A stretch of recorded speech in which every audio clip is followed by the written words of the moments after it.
Selamat pagi pemirsa, kita ketemu lagi di Coffee Break. Hari Senin tanggal 24 Juni 2013. Betul. Nah, di belakang saya ini ada sebuah banner ya, ini fotonya Asti, ini Agam suaminya ya. Nah, Amin.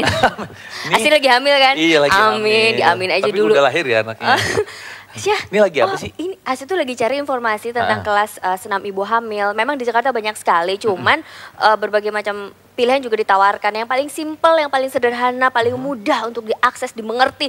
Itu kayaknya bingung pilih yang mana gitu loh. Nah tenang gini. Ini ada kata-kata bijak yang saya temukan juga. Oh baiklah, ya. ini kalau harusnya sudah mulai serius kita harus mendengarkan. Menyelamatkan satu ibu sama dengan menyelamatkan satu generasi. Keselamatan dan kesehatan ibu sejak dari masa kehamilan hingga setelah melahirkan menjadi kunci penting untuk menciptakan generasi yang sehat dan berkualitas. Oke, menyelamatkan satu ibu sama saja dengan menyelamatkan satu generasi. Betul. Gak main-main, ini luar biasa sekali gitu kan. Kenapa sih ngebahas soal ini? Karena gini, kita akan ngobrol-ngobrol tentang kelas ibu hamil untuk kehamilan sehat, persalinan aman dan masa nifas yang nyaman. Oke, ini Asih perlu tahu nih, perlu tahu. Nah, narasumbernya sudah ada di sini. Halo, selamat pagi. Selamat pagi. Ada, ini yang versi formal dulu ya. Direktur Bina Kesehatan Ibu, Dr. Gita Maya Kumarasakti MHA. Selamat pagi Mbak Maya, selamat datang di Coffee Break. Apa kabar Mbak Maya? Sehat ya? Baik, selamat pagi juga Mas Arsya. Selamat pagi. Dan juga di sebelahnya ada pengurus pusat Ikatan Bidan Indonesia, Dr. Andarus Lijah Siahaan atau Mbak Rus yang dipanggil. Mbak Rus. Apa kabar Mbak Rus? Baik, sehat alhamdulillah sehat. Alhamdulillah. Nah, ini kita ngobrol-ngobrol soal kelas ibu hamil untuk kehamilan sehat, persalinan aman dan masa nifas yang nyaman. Sebenarnya pasti perempuan yang punya pertanyaan. Silakan Asti. Soalnya teman-teman aku yang sedang hamil itu juga sibuk mencari informasi mengenai senam ibu hamil. Sebenarnya seberapa penting sih ibu hamil itu mengikuti senam ibu hamil, Mbak Maya? Kelas ibu hamil. Kelas ibu hamil ya. Mungkin yang perlu menjadi informasi buat kita semua bahwa yang mendasari kelas ibu hamil itu dulu apa. Jadi Kementerian Kesehatan itu setelah membuat yang disebut buku KIA, semacam ini buku KIA itu. Buku KIA itu diberikan kepada semua ibu hamil. Di dalam buku ini dicatat tentang pelayanan-pelayanan kesehatan ibu yang harus dilakukan selama ibu itu hamil, termasuk saat bersalin dan nifas. Tapi kenyataan pelaksanaannya di lapangan itu kadang-kadang buku ini setelah diberikan mungkin tidak dibaca dengan detail sehingga informasi-informasi yang pentingnya tidak semua diikuti.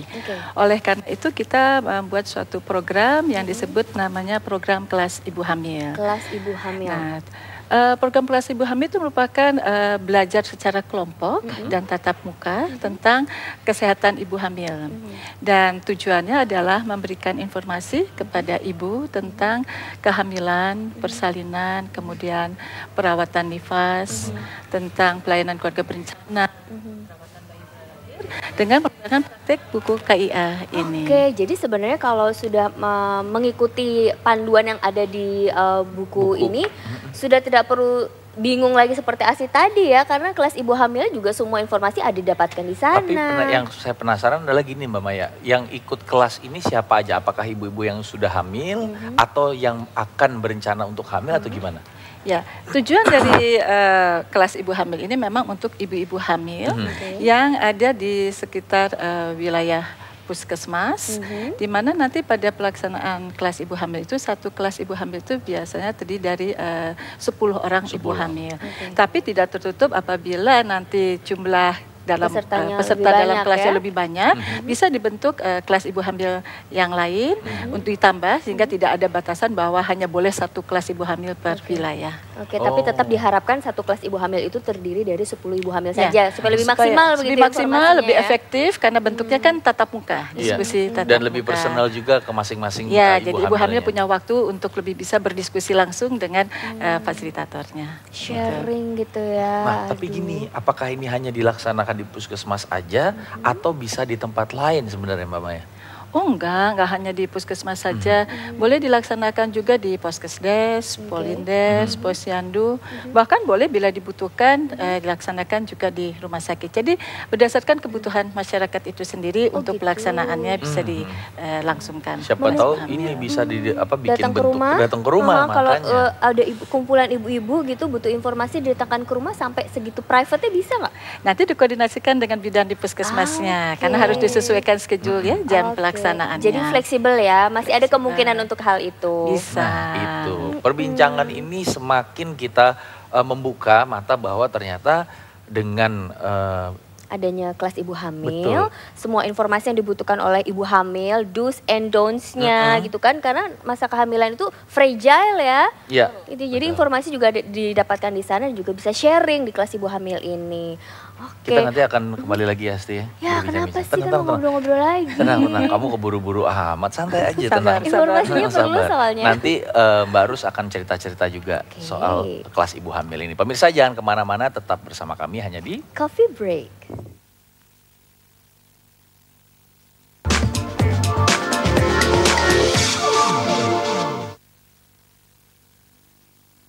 Saat ini, sekitar 90 juta jiwa penduduk Indonesia hidup tanpa memiliki asuransi atau jaminan kesehatan. JKN, Jaminan Kesehatan Nasional, yang akan dimulai secara bertahap 1 Januari 2014. Prinsipnya gotong royong, yang mampu menolong yang kurang mampu. Ikut JKN, Jaminan Kesehatan Nasional, demi Indonesia yang lebih sehat.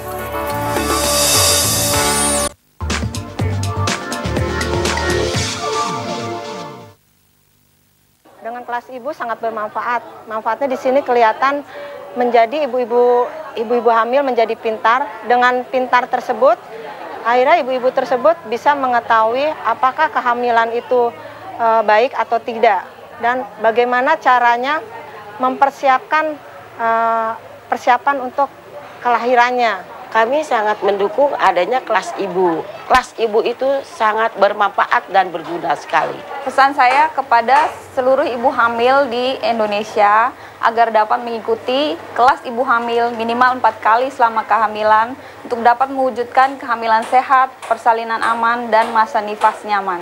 Dekatlah sama ibu hamil. Janganlah kita hanya menunggu ibu hamil untuk datang ke kita memeriksakan, tapi kita lebih dekat, kita mendatangi kepada ibu hamil. Karena dengan mendatangi kepada ibu hamil, kita lebih bisa menggali apa permasalahan ibu hamil. Nah, itu tadi ada tayangan tentang bagaimana menjemput bola dari para bidan untuk bisa mengenalkan kepada ibu hamil tentang kelas senam ibu hamil. Bener ya? Kelas ibu hamil. Salah satu kegiatannya tadi kita lihat ada senam ibu hamil. Kamu ngeliatin ibu-ibu hamil sedang senam ya? Iya, karena sebenarnya gini, mereka yang menolong ibu-ibu hamil ini adalah para bidan. Dan ternyata tanggal 24 Juni itu adalah hari ulang tahun Ikatan Bidan Indonesia yang ke-62, bertepat pada hari ini 24 Juli. Masih Juni. Oh Juni ya sekarang ya 24 Juni. Mohon maaf. 24 Juni bertepatan dengan Hari Bidan Indonesia yang ke-62. Selamat ulang tahun untuk Ikatan Bidan Indonesia. Terima kasih Bu Maya. Ada perwakilan bidannya, ada Mbak Rus di sini. Nah Mbak Rus, sebenarnya pertanyaan saya nih, seberapa penting sih sebenarnya ibu-ibu ini mengikuti kelas hamil? Oh iya, ya Mas Arsa dan Ibu Asri, Mbak Asri ya, iya sangat amat penting sekali. Kenapa? Karena kita tahu bahwa ibu hamil itu membutuhkan pelayanan yang berkualitas. Yang kedua adalah bahwa di era global ini kita tahu ada suatu informasi yang begitu cepat, yang begitu deras sekali, dan banyak juga orang-orang yang sudah mengakses kepada sana. Tapi begitu banyak sekali dan bahkan lebih banyak yang tidak akses, tidak mengetahui. Oleh karena itu perlu kita memberikan kelas ibu hamil sebagai sarana untuk memberikan informasi. Karena ibu hamil ini memerlukan informasi dan edukasi ya untuk tentang kesehatannya dirinya sendiri. Karena kita tahu bahwa seorang ibu, seorang perempuan harus mengetahui tentang kesehatan dirinya sendiri. Itu sebabnya kita di dalam kelas ibu hamil ini sangat penting karena kita mencerdaskan perempuan tentang kesehatannya sehingga nanti dia akan mengetahui apa yang terjadi untuk dirinya. Nah, dengan kita mencerdaskan perempuan, maka seperti Mbak tadi mengatakan dan Mas Arsa mengatakan bahwa menyelamatkan seorang ibu adalah menyelamatkan generasi. Dan kita sudah memberdayakan perempuan. Nah, ini kan tadi berarti persiapannya begitu matang, terutama juga memberikan edukasi kepada bidan-bidan itu sendiri selaku fasilitator dari kelas ibu hamil. Nah, mempersiapkan para bidannya di masing-masing daerah, di masing-masing puskesmas itu bagaimana? Iya. Saat ini kita sudah mempunyai, Departemen Kesehatan sudah memiliki suatu model kelas ibu hamil yang sudah terstandar. Dan yang selama ini sebenarnya bidan juga sudah memberikan penyuluhan, tetapi itu adalah memberikan penyuluhan secara face to face pada waktu mereka pemeriksaan kehamilan sesuai dengan masalah yang ada pada ibu hamil tersebut. Nah, dengan adanya kelas ibu hamil ini, maka kita memberikan suatu penyuluhan yang sudah up to date ya, sudah kemudian terstandar dan itu bisa diikuti oleh semua bidan yang ada di puskesmas, baik di rumah sakit swasta, rumah sakit pemerintah ya Bu Maya ya, posdesdes, pustu dan bahkan ada bidan-bidan yang sedang praktek mandiri. Nah, karena mereka adalah sasarannya ibu hamil dan bidan itu sangat dekat sekali dengan ibu hamil, maka seyogianya yang tadi face to face itu dirubah menjadi perkelompok, yaitu dengan kelas ibu hamil. Supaya lebih mudah. Ini materinya apa aja Mbak Arus? Materinya ada banyak sekali Mas. Jadi salah satu materi utamanya adalah ini. Materi utamanya adalah ada di buku KIA yang dipegang oleh seorang ibu. Tiap ibu hamil memegang buku ini dan informasinya ada di dalam buku ini semuanya. Nah, bagaimana materinya ada di sini? Boleh kita angkat aja Bu? Oke, ya. Saya angkat barangkali Bu Maya yang saya buat biar saya buat. Jadi materi-materi yang akan disampaikan ada di dalam ini. Ada di dalam ini tabel apa ya? Ya, jadi misalnya pemeriksaan kehamilan. Ya, kalau pemeriksaan kehamilan apa sih kehamilan itu? Kemudian apa keluhan-keluhan ibu selama hamil? Kemudian gangguan-gangguan apakah yang ada pada ibu hamil karena terjadi perubahan bahkan fisik dan emosionalnya. Nah, ini perlu diketahui oleh seorang ibu hamil sehingga dia sudah mengenal akan dirinya dan tidak menunggu lagi orang lain. Dia bisa mengatasi apapun yang dia rasakan sendiri ya, untuk awalnya. Kenyataan di lapangan, apalagi terutama di daerah-daerah yang terpencil begitu, bisa disampaikan, apakah mereka juga sudah mengetahui gitu, ketika mereka hamil tuh apa yang akan terjadi dalam diri mereka, perubahan baik itu psikis ataupun fisiknya gitu. Iya, itulah sebetulnya saat ini yang harus kita rubah Mbak Sari. Kenapa? Karena selama ini informasi kepada ibu hamil itu belum nyampe dengan optimal. Nah, dengan adanya sekarang kelas ibu hamil ini, maka semua di puskesmas, di posyandu, di poskesdes, pasien yang ada atau ibu hamil yang ada di lingkungan, di daerah binaan seorang bidan, semua akan direkrut. Ya, ada satu pengalaman bahwa semua ibu hamil di satu desa itu datang kepada bidan, ditolong oleh bidan dan 100% semuanya normal. Begitu. Tapi yang paling penting sebenarnya kalau nggak salah saya dengar nih dari informasi adalah dukungan dari keluarga, khususnya suami. Sebenarnya dukungan apa sih yang diberikan oleh suami yang paling penting untuk kelas ibu hamil ini, Mbak Maya? Begini.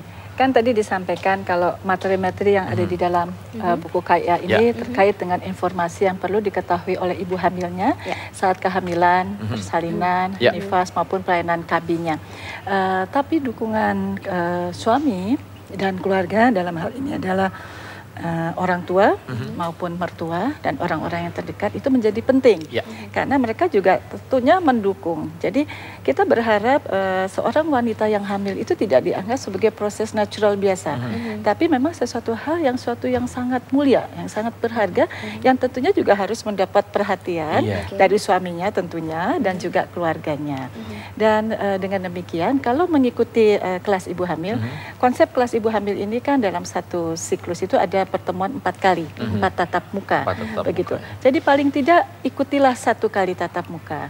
Dan pada kesempatan itu keluarga maupun terutama suami akan mendapatkan informasi-informasi terkait dengan ibunya. Betul. Dan yang paling penting adalah mengetahui informasi tentang metode kontrasepsi untuk program keluarga berencana. Oke, nanti ini informasi akan dilanjutkan lagi Mbak Maya karena informasi masih sangat banyak sekali yang perlu diketahui. Tapi kita harus break dulu. Betul sekali, jangan kemana-mana, tetap bersama kami hanya di Coffee Break.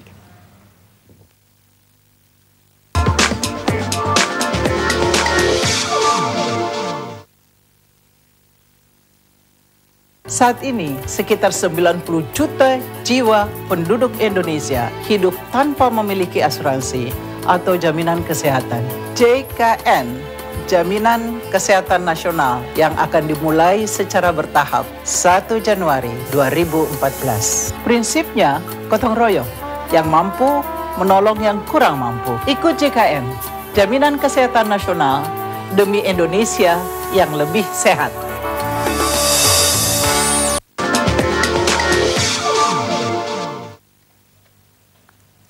Jadi dari 4 kali pertemuan paling tidak 1 deh para suami ini ikut menemani istrinya yang sedang hamil biar teredukasi juga. Jangan punya alasan sibuk, enggak. Pasti ada waktu untuk menemani sang istri untuk mengetahui apa sih sebenarnya kelas ibu hamil ini.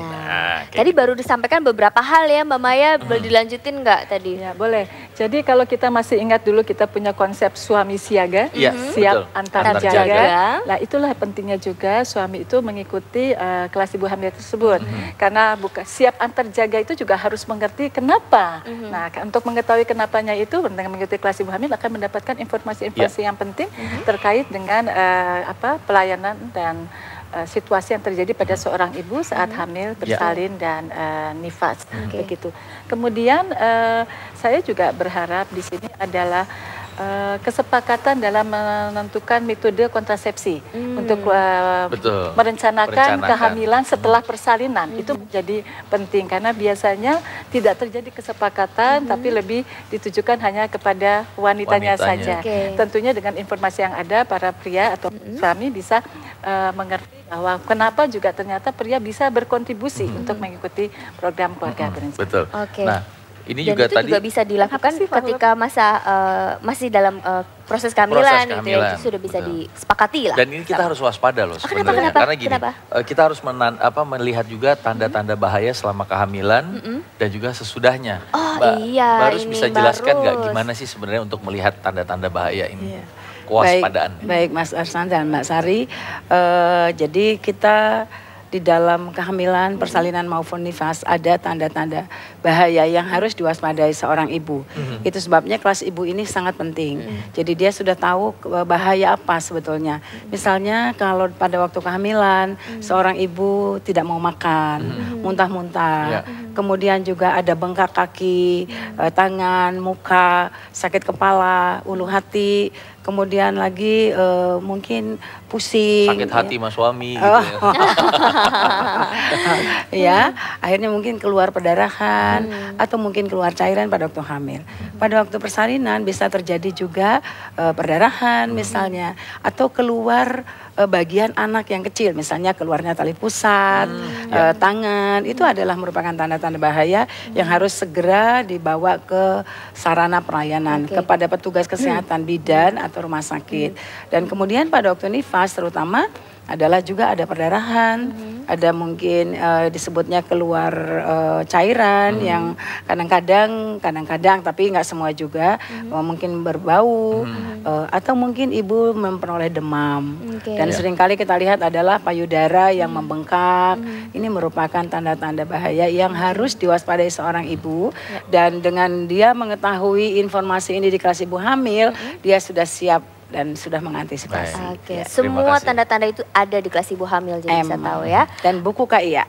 Dan buku KIA. Mbak Maya, kesimpulannya dari perbincangan kita ini boleh disampaikan?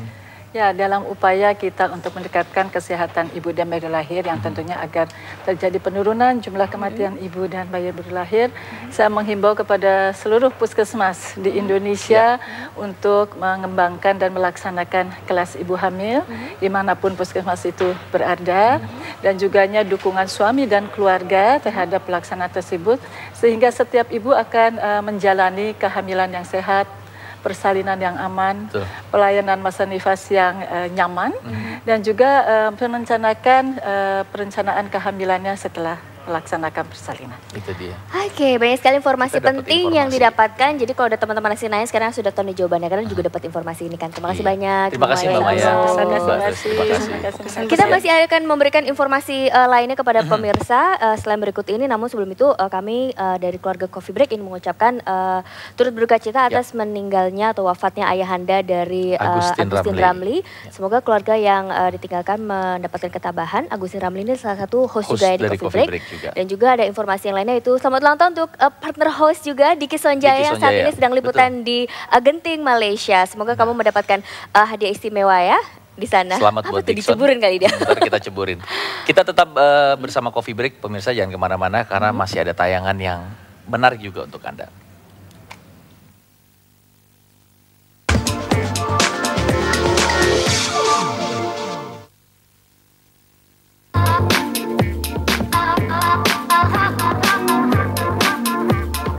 Anda baru saja menyaksikan Coffee Break.